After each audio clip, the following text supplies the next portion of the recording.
जिलापाल श्री कुणाल मोतीराम चौहान आज ब्रजराजनगर स्थित पीएम और ओपीएम बालिका उच्च विद्यालय परिदर्शन कर शिक्षादान भित्तिभूमिर समीक्षा करिसेंति। एही परिदर्शन समय जिला शिक्षा अधिकारी श्री राधाकांत गड़तिया एवं ब्रजराजनगर पौरपालिकार निर्वाही अधिकारी श्री चंद्रमणि स्वाई प्रमुख जिलापाल उपस्थित थिले। जिलापाल विद्यालय पहुंची शिक्षार्थी और शिक्षक श्रेणी सह सीधा सड़क आलोचना करने से पाठपढ़ा और विद्यालय विभिन्न समस्या संपर्क में पचारि बुझी। परिदर्शन काल जिलापाल श्री चौहान विद्यालय भित्तिभूमि और शिक्षादान मानर गभीर समीक्षा करथिले।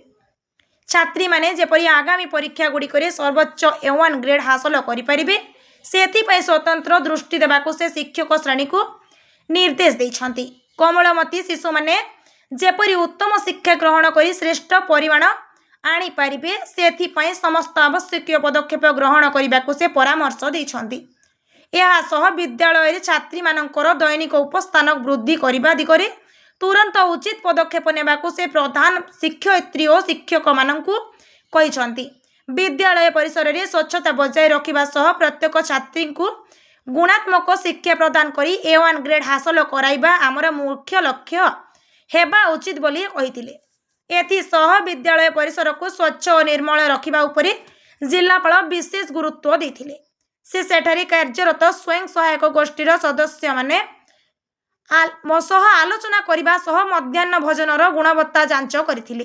पिलामानंकु जेपरि सुषम स्वास्थ्यकर खाद्य मिलिबो ताहा निश्चित करने को से निर्देश देइछंती।